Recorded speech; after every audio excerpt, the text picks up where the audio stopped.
Salut à vous, c'est votre pharmacien le docteur Eiteou Miguel et bienvenue sur ma chaîne qui compte déjà plus de 28 000 abonnés. Je fais régulièrement des vidéos sur la santé, donc si vous êtes intéressé par l'amélioration de votre santé, je vous invite à faire comme les 28 000 personnes qui sont déjà abonnées à ma chaîne. Alors dans cette vidéo, je vais parler d'un fruit que j'aime bien et que beaucoup de personnes aussi aiment bien. Il s'agit de l'orange, de son nom scientifique Citrus sinensis. Alors nous allons voir quelques vertus médicinales ou thérapeutiques de l'orange, quelques bienfaits que cela peut apporter à votre organisme, notamment dans la prévention ou dans l'accompagnement du traitement, de la prise en charge de certaines pathologies qui sont d'ailleurs assez ou de plus en plus courantes aujourd'hui, pathologies chroniques notamment. Et commençons déjà donc par dire que l'orange fait partie de la famille des fruits qu'on appelle les citrus ou les agrumes. Et comme son nom scientifique l'indique, Citrus sinensis, donc ça fait partie, ça renvoie, quand vous entendez citrus, forcément ça vous fait penser au citron.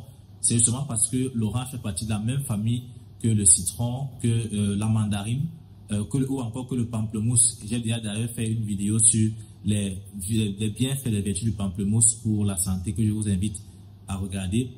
Alors, l'orange est un fruit qui est très bon, qui est très délicieux, qui est savoureux, mais au-delà du goût, l'aspect gustatif, il faut relever que l'orange peut contribuer significativement à l'amélioration de votre santé. Alors, avant de parler donc des pathologies que l'orange peut vous aider à prévenir ou à prendre en charge, commençons déjà par évoquer quelques principes actifs, si on peut les appeler ainsi, quelques substances chimiques phares qui se trouvent dans l'orange. L'orange comprend un certain nombre de composés qui sont appelés les substances phytochimiques. Phyto, c'est pour dire plante, donc ce sont des substances que l'on retrouve dans la grande majorité des plantes et qui ont des vertus médicinales ou thérapeutiques. Parmi ces substances phytochimiques que l'on retrouve dans l'orange, on a la grande famille des flavonoïdes, parmi lesquels on a par exemple la quercétine.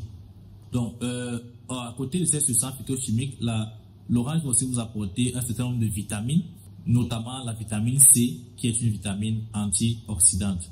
Ça veut dire qu'elle combat les radicaux libres. Les radicaux libres qui sont les substances qui émanent du métabolisme des aliments que vous consommez et qui peuvent donc endommager les structures de vos cellules. Donc, avec cette action antioxydante, ça va combattre ces radicaux libres et freiner notamment le vieillissement et le développement de cancer.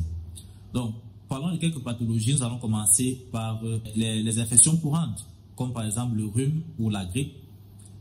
L'orange va vous aider parce que, notamment avec sa vitamine C, ça va booster le système immunitaire. Le système immunitaire, c'est l'ensemble, c'est l'armée de l'organisme. C'est l'ensemble des cellules qui combattent au quotidien pour empêcher que l'organisme se fasse envahir par des agents agresseurs, par des agents pathogènes, à l'instar des bactéries, des virus, des champignons ou encore des parasites. L'orange, de par sa composition, va favoriser la production, la prolifération ou encore la multiplication des globules blancs qui constituent le système immunitaire, le système de défense de l'organisme. Ça va aussi accroître l'efficacité de ces globules blancs à attaquer ou à détruire les agents envahisseurs. Et ça va empêcher particulièrement les virus de s'introduire dans les cellules humaines pour les infecter. Parce qu'il faut savoir que, à la différence des bactéries, des parasites et des champignons, les virus ont besoin d'entrer dans la cellule, dans les cellules humaines pour pouvoir se reproduire, se multiplier et causer des dommages. Donc, en freinant ou en bloquant dans une certaine mesure l'entrée des virus dans les cellules humaines, cela va contribuer à prévenir ou à réduire le risque d'infection en général et en particulier d'infection virale.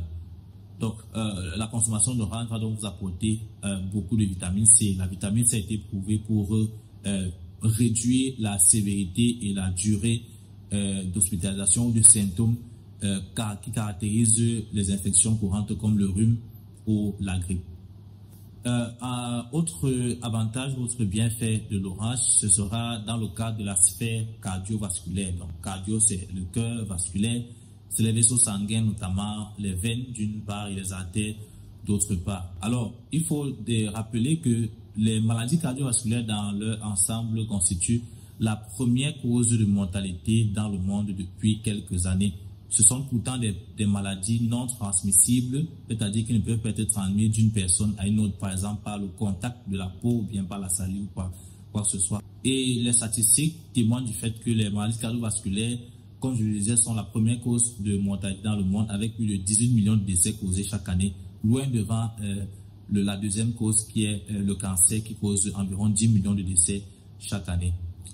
Dans ces pathologies, on a par exemple l'hypertension artérielle, le fait d'avoir une pression artérielle trop élevée, l'accident vasculaire cérébral qui se caractérise soit par l'éclatement d'un vaisseau, donc accident vasculaire hémorragique, soit par le blocage d'un vaisseau par un caillot, une sorte de caillot qui va donc empêcher la circulation du sang dans les vaisseaux qui se trouvent au niveau du cerveau, et on aura un AVC ischémique. On peut aussi avoir des cardiomyopathies, donc des pathologies du muscle cardiaque. On peut aussi avoir par exemple l'athérosclérose qui se caractérise par le durcissement lié au vieillissement, le durcissement pathologique des artères. Donc les artères qui sont des tuyaux dans lesquels le sang circule, qui ne doivent pas être trop raides, qui doivent être modulables, qui doivent être flexibles. Donc ce durcissement va les rendre figés, et ça va rendre la circulation du sang compliquée.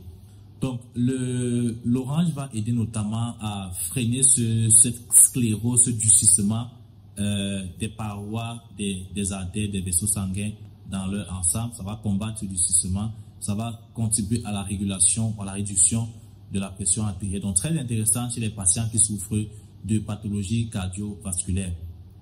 Nous attaquons maintenant le système digestif. L'orange va apporter un certain nombre de fibres alimentaires qui seront bonnes pour favoriser la multiplication des bonnes bactéries dans le tube digestif.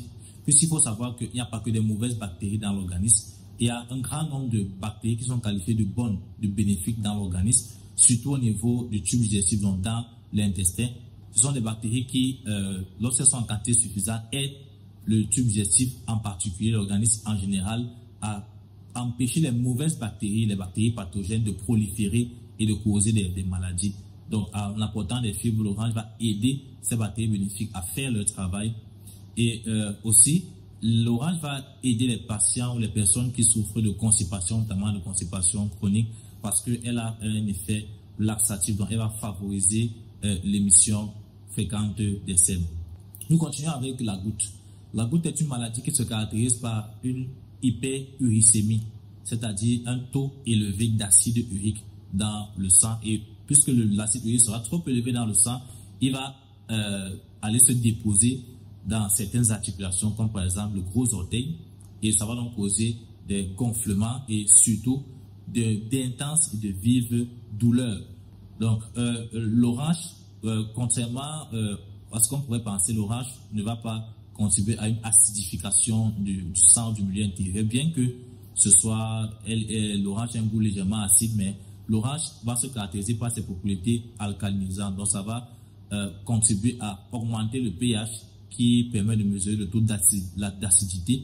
Ça va alcaliniser dans le milieu et favoriser l'élimination de cet acide urique qui se sera déposé dans les différentes articulations. Ça va favoriser l'élimination urinaire de l'acide urique et donc réduire les crises de gouttes chez le patient goutteux. Donc, très intéressant aussi pour les patients qui souffrent de gouttes de consommer régulièrement des oranges. Et enfin, effectivement, comme l'orange a des propriétés antioxydantes, elle va aider à la prévention de pathologies qui sont liées justement au stress oxydatif tel que le cancer.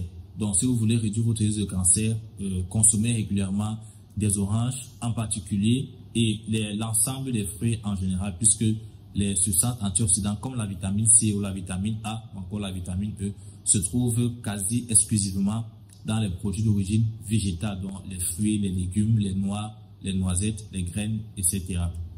Donc, je vous remercie d'avoir regardé cette vidéo et je crois qu'à l'issue de cette vidéo, vous aurez davantage envie de consommer de l'orange, non seulement pour le goût, mais aussi pour ce que ces fruits peuvent apporter comme plus à votre santé. Si vous avez trouvé la vidéo intéressante, n'oubliez pas de liker et de partager autour de vous. N'oubliez pas aussi de vous abonner et je vous donne rendez-vous très prochainement pour une toute autre vidéo.